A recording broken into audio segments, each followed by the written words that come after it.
क्यों कहते कृष्ण अर्जुन को कि उठा गांडीव? एक बिंदु आ जाता है जिसके बाद शब्दों से काम चलता ही नहीं। लाभकारी अक्सर गदा और बाणी होते हैं। इसीलिए गीता उपनिषदों से अधिक प्रभावकारी रही है, प्रसिद्ध और प्रचलित रही है। गीता जरा ज्यादा धरातल पर है।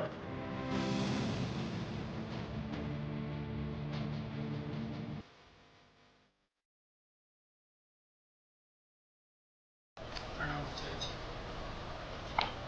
पिछले लगभग 1.5 वर्ष से मैं आपको सुन रहा हूँ सर, और थोड़ा सा छोटा सा पास्ट है कि एक आम आदमी की तरह जीवन जिया, पढ़ने में ठीक ठाक था तो टाइम पे सरकारी नौकरी लग गई, और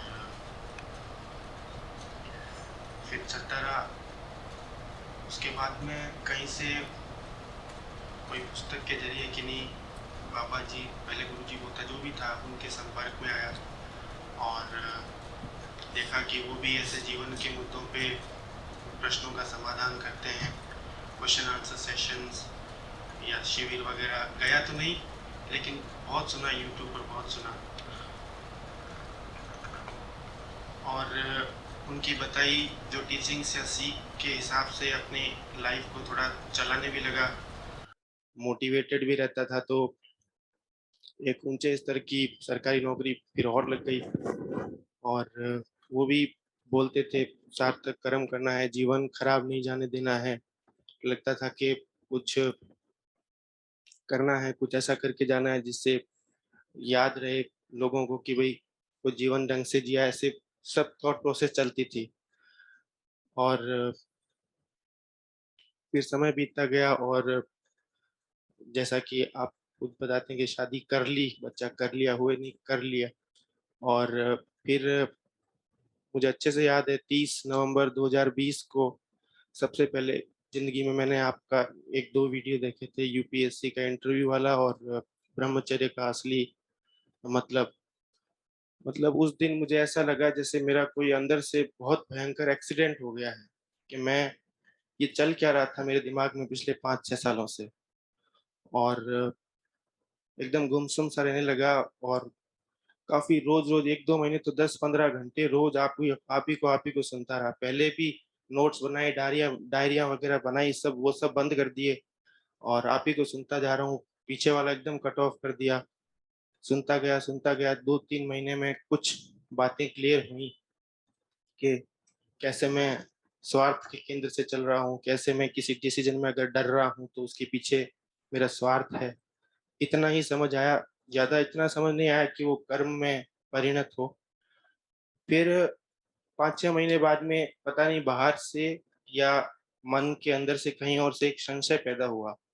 उस संशय ने मुझे बहुत परेशान कर दिया सर, और संशय बना रहा, ना तो संशय छूट रहा है और ना मैं आपको सुनना छोड़ पा रहा हूँ। सुनता भी जा रहा हूँ लेकिन वो संशय भी चलता जा रहा है। और पहली बार मैं शिविर में आया हूँ और उसी संशय की वजह से ही आया हूँ सर। मुझे थोड़ा सा मार्गदर्शन इस संशय को लेकर ये चाहिए। जैसे कहीं मैंने ये सुनी हुई छोटी सी बात है, एक सेंटेंस है, रोको मत जाने दो। अगर इसको रोको मत जाने दो ऐसे बोला जाए, और रोको मत जाने दो ऐसे बोला जाए, तो पूरा भाव बदल जाता है। तो संशय जो मेरा ये है, मैं अपने हर शब्द में माफी के साथ आपसे ये संशय पूछना चाहता हूँ सर, कि बाहरी समस्याओं को जो मन शरीर के बाहर की जो समस्या है, उन उन मुद्दों को अगर एक बार छोड़ दें, क्योंकि उनके डाटा अवेलेबल है। मन की जो भीतरी समस्याएं हैं उनसे संबंधित जब हम में से कोई आपसे प्रश्न पूछता है और आप एक उत्तर देते हैं काफी बड़ा सारा, एक तो ये, और दूसरा जो एक श्लोक है जिसका 2-3 लाइन का एक अर्थ होता है, उसके बाद में आप उसकी घंटों घंटों व्याख्याएं करते हैं, जैसा कि अन्य लेखकों ने अपनी पुस्तकों में भी की है। तो इन दोनों की प्रामाणिकता क्या है? मतलब मैं कौन सी युक्ति से ये जानूं कि जो आप बोल रहे हैं वो सही ही है? मैं इस संशय के साथ जी रहा हूँ, कुछ कर भी नहीं पा रहा और सुनना भी नहीं छोड़ पा रहा। कल भजन संध्या में पहली बार जब ये लाइन मेरे ऊपर पड़ी कि गुरु से कल कर मेल गंवारा, क्या सोचत बारंबार, मुझे अपनी स्थिति पर बहुत तरस आया सर।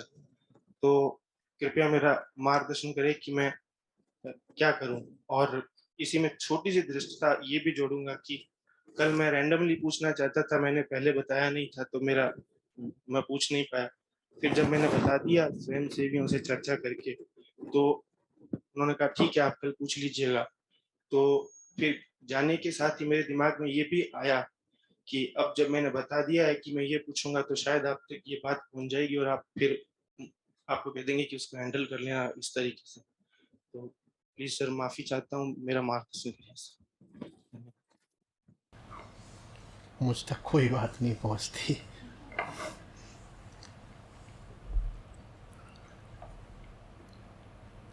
प्रामाणिकता क्या है? आप ही प्रमाण है। आपको लाभ हो रहा है तो यही प्रमाण है, इसके अलावा कोई प्रमाण नहीं होता। इस प्रमाण को आप बहुत प्रकट प्रत्यक्ष भी मान सकते हैं, या ये प्रमाण आपको और संदेह में भी डाल सकता है, क्योंकि अब प्रमाण आपकी जिम्मेदारी है। आपको तय करना है कि आपको प्रमाण मिला है या नहीं मिला है कि मैं जो बात कह रहा हूँ वो सही है या उपयोगी है। इसका निर्धारण तो आपको ही करना है। सुनी सुनाई आपको बातें मिल सकती हैं, दूसरे लोग गवाही दे सकते हैं, कोई आके कह सकता है कि मैं सबूत के तौर पे खड़ा हूँ, मुझे लाभ हुआ है, लेकिन उससे आपको क्या मिलेगा? आपके लिए तो प्रामाणिकता सिर्फ तब है जब आपको लाभ हो। तो आपको लाभ हुआ है नहीं हुआ है ये कोई दूर की चीज़ तो है नहीं। आप अपने आप से ही पूछ लीजिए, अपने जीवन को देख लीजिए। डर कुछ कम हुआ है, पुराने भ्रम मिटे हैं, दृष्टि साफ हुई है, जो चीज़ें पहले आपस में जुड़ी हुई नहीं दिखाई देती थीं उनके अंतर संबंध अब दिखते हैं। जिनसे कोई लाभ नहीं हो सकता उनके प्रति भी कुछ दया करुणा आगे बढ़ी है।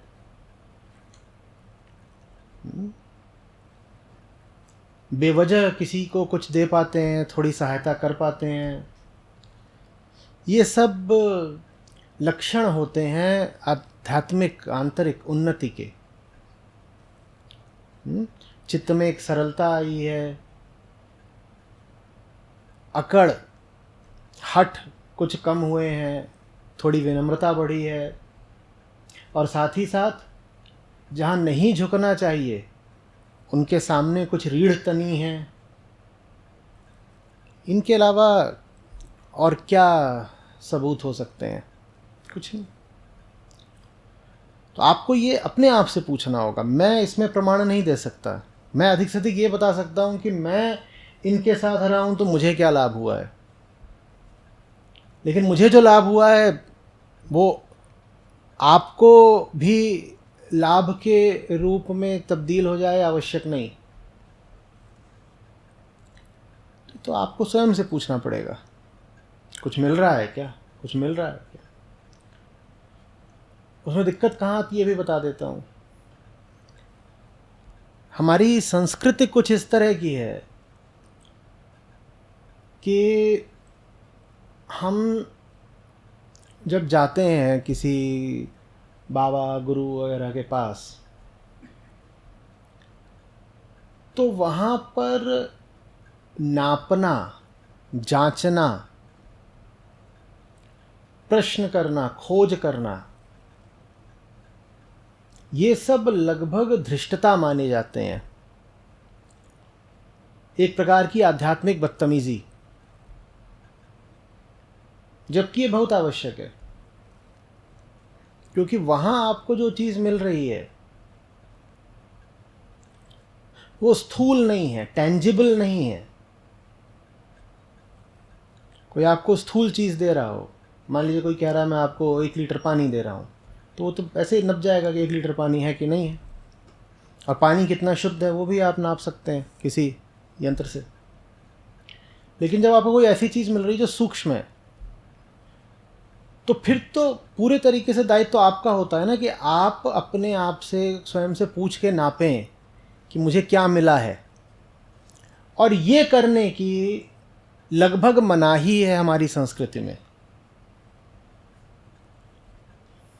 हमें ये बोल दिया गया है कि सामने कोई बड़ा बैठा है, ऊंचा बैठा है, सम्माननीय बैठा है, बस झुक जाओ, ज़्यादा बातचीत मत करो, ज़्यादा सवाल जवाब नहीं। और अगर भीतर तुमने कोई संदेह रख लिया तो ये तुमने अपराध कर दिया, ये तुम्हारी कृतघ्नता है, नासमझी है। ऐसे नहीं करते हैं। बस बाबा जी आसन मारकर बैठे हैं, बिल्कुल जाओ, हाथ जोड़ो, दंडवत लेट जाओ उनके सामने। तो उसके कारण ये होता है कि हम ये जांचना, नापना भूल ही जाते हैं। नापने की जैसे हमारी शक्ति ही खो जाती है कि कुछ हमें मिल भी रहा है या नहीं मिल रहा है। ये प्रश्न, मुझे क्या मिला, ये प्रश्न ही मिट सा जाता है, एकदम धुंधला हो जाता है। अब जब ये प्रश्न नहीं है तो आपको कैसे पता चलेगा कि आपको क्या मिला? जब ये प्रश्न ही आपके लिए प्रासंगिक नहीं रह गया कि मुझे मिल क्या रहा है इसमें, तो आपको पता भी कैसे चलेगा कि आपको क्या मिल रहा है? ये प्रश्न ना पूछ करके आप बताने वाले के साथ भी अन्याय कर देते हैं, क्योंकि जब आपको पता ही नहीं होता आपको क्या लाभ हुआ, तो वास्तव में आपके भीतर से कोई अनुग्रह फिर उठेगा भी नहीं, क्योंकि आप जानना भी नहीं चाह रहे। और जब आपको ये पता नहीं कि अभी आपको लाभ नहीं हुआ, तो आप और ज़्यादा प्रयास करके, जिज्ञासा करके लाभ लेने की कोशिश भी नहीं करेंगे। आप बस बैठे रहेंगे। आप कहेंगे ये अच्छी, सुंदर, पवित्र, पावन जगह है, यहाँ पर अपना चुपचाप बैठ लो। सामने वाला आकर के मुंह में निवाला दे रहा है, हम उसे गुटकेंगे तक नहीं, हमारा काम है बैठे रहना। ऐसे नहीं होता। इस प्रक्रिया में आपको बराबर का भागीदार होना होता है। बोलना मेरी ओर से जितने ध्यान से होता हो, उतने ही ध्यान से आपको सुनना भी पड़ेगा। ऊपर ऊपर से देखेंगे तो लगेगा कि एक पक्ष बोल रहा है, एक पक्ष सुन रहा है, लेकिन थोड़ा नीचे जाएंगे तो ये दिखना चाहिए कि दोनों पक्षों के ध्यान की गहराई बराबर की है। क्योंकि जिस तल से मैं कोई चीज़ कह रहा हूँ, अगर आप आंतरिक रूप से उस तल पर नहीं हैं तो मेरी बात आप तक पहुँचेगी ही नहीं। दोनों को एक ही तल पर आना पड़ेगा ना, तब खेल हो पाएगा। फुटबॉल का मैदान होता है, उसके दो हाफ होते हैं ना। अगर एक हाफ दूसरे हाफ से 100 मीटर ऊपर का हो, एक इस तल पर है और एक इस तल पर है, खेल हो सकता है? हो सकता है क्या? कोई जीते कोई हारे, लेकिन एक बात तय है, खेल तभी हो पाएगा जब दोनों हाफ समान तल पर हों।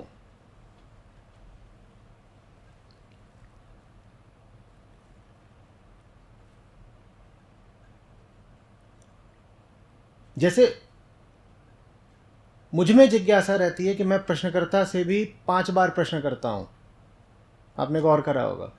अब नाम से तो प्रश्नकर्ता उधर बैठे हैं, लेकिन प्रश्नकर्ता जितने प्रश्न करते हैं, कई बार उनसे ज़्यादा प्रश्न मैं उनसे कर लेता हूं।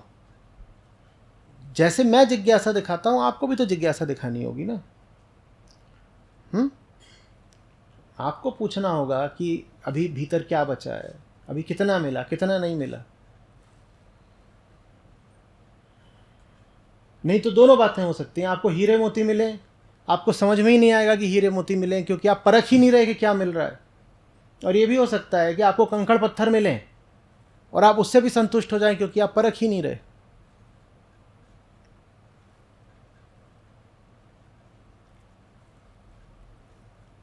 और विशेषकर अगर आप मेरे साथ हैं, तब तो आपको आंतरिक रूप से बहुत सजग होना पड़ेगा, क्योंकि बहुत सारी बातें जो मैं बोलता हूँ वो आज तक बोली गई बातों के बहुत विरुद्ध हैं।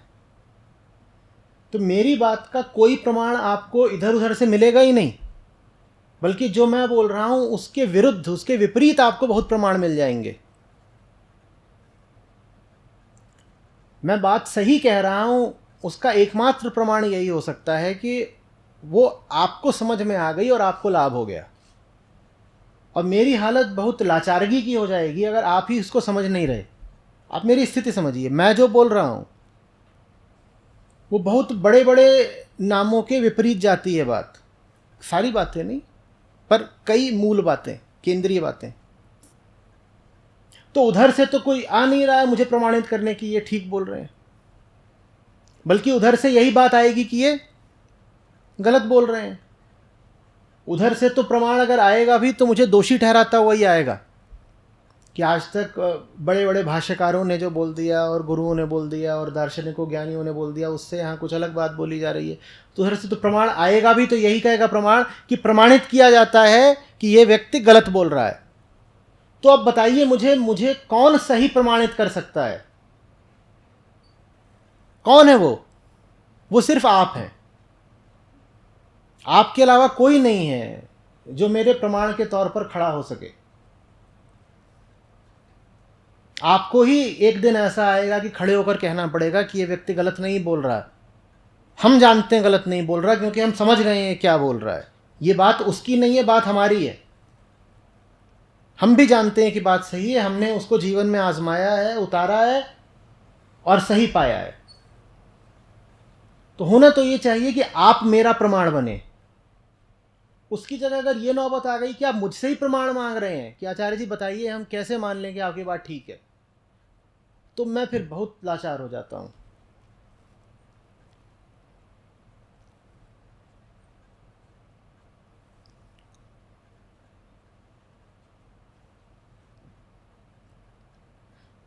मेरे पास खुद अपनी बात का कोई प्रमाण नहीं है, मैं क्या प्रमाण बताऊं? कहां से लाऊं प्रमाण? कहीं और लिखी होती वो बात तो मैं कह देता देखो जो बात मैं बोल रहा हूं वो फलानी जगह पे फलाने पेज पे लिखी है, तो ये रहा प्रमाण। कुछ बातें वैसी हैं भी, मैं कुछ बोलूं उसके समर्थन में मैं उपनिषदों से कोई श्लोक उद्धृत कर सकता हूं, ठीक है।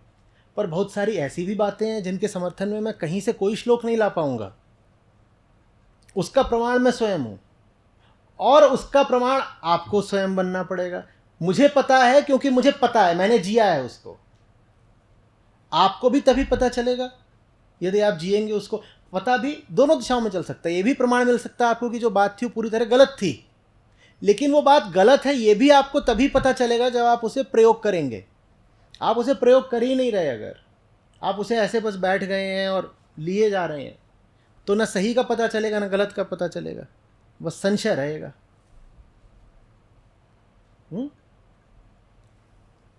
संशय मिटाइए और बात को बिल्कुल वैज्ञानिक दृष्टि से आजमाइए। जब आप ऐसा करते हैं तभी फिर आपके प्रश्नों में भी गंभीरता आती है, गहराई आती है, फिर मुझे भी मज़ा आता है। नहीं तो अब आया ना कोई सवाल। प्रणाम आचार्य जी। कृष्ण हो आप, हम अर्जुनों को तलाशते, दहकते दहाड़ते योद्धा की मांग करते। कौरवों के भांति हम संभ्रमित सारे, निस्तेज सभी विकारी पूरे। न कोई हथियार न ही होशियार, रंगीनता में खोए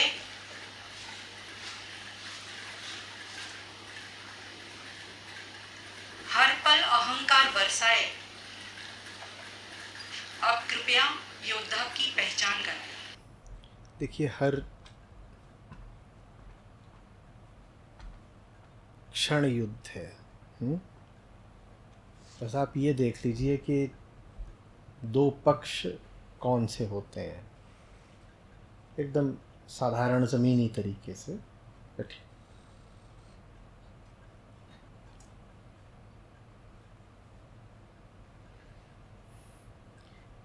एक पक्ष होता है हमारे अतीत का, हमारी स्मृतियों का, देह का। इनको आप गिनती करके भी लिख सकते हैं। एक देह, दो अतीत के अनुभव, तीन आज तक की शिक्षा। एक पक्ष ये है और दूसरा पक्ष आपकी चेतना का है, जिसको जो चीज़ चाहिए वो इन तीनों से मिलती नहीं है।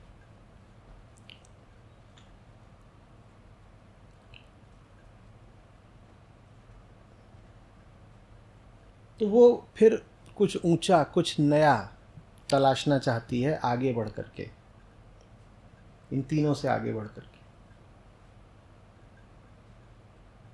ये तीन उसको आगे जाने देना नहीं चाहते। यही युद्ध है। हम सबके भीतर ये लड़ाई चलती रहती है। मैं बनाम मैं, अपनी लड़ाई अपने ही आप से।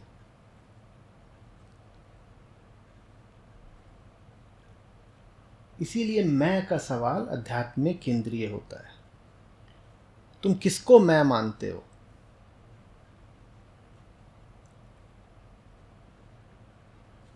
देह से जो भावना उठ रही है उसको कह दोगे ये मैं हूं? सालों के शिक्षण प्रशिक्षण से जो विचार उठ रहे हैं उसको कह दोगे ये मैं हूं? या जीवन में बहुत सारी सुख सुविधाओं के होते हुए भी जो एक बेचैन लालसा रहती है आगे उड़ जाने की, उसको कह दोगे कि ये मैं हूं? ये दोनों मैं प्रतिस्पर्धा करते हैं आपस में। वो वाला बोलता है असली मैं इधर रहा, और इधर वाला बोलता है असली मैं इधर रहा। और मैं बार बार कहता हूं, आप कौन हो? जिसके पास चुनाव का अधिकार है। यही करना है। जैसे गीता की शुरुआत होती है ना, अर्जुन को चुनना है, लड़ना है या नहीं लड़ना है। तो उस चुनाव हमें लगातार करना होगा।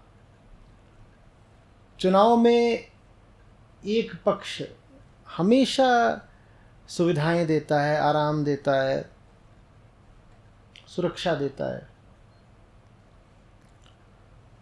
दूसरा पक्ष डराता है, अज्ञात की ओर खींचता है, वहां अनिश्चितता है।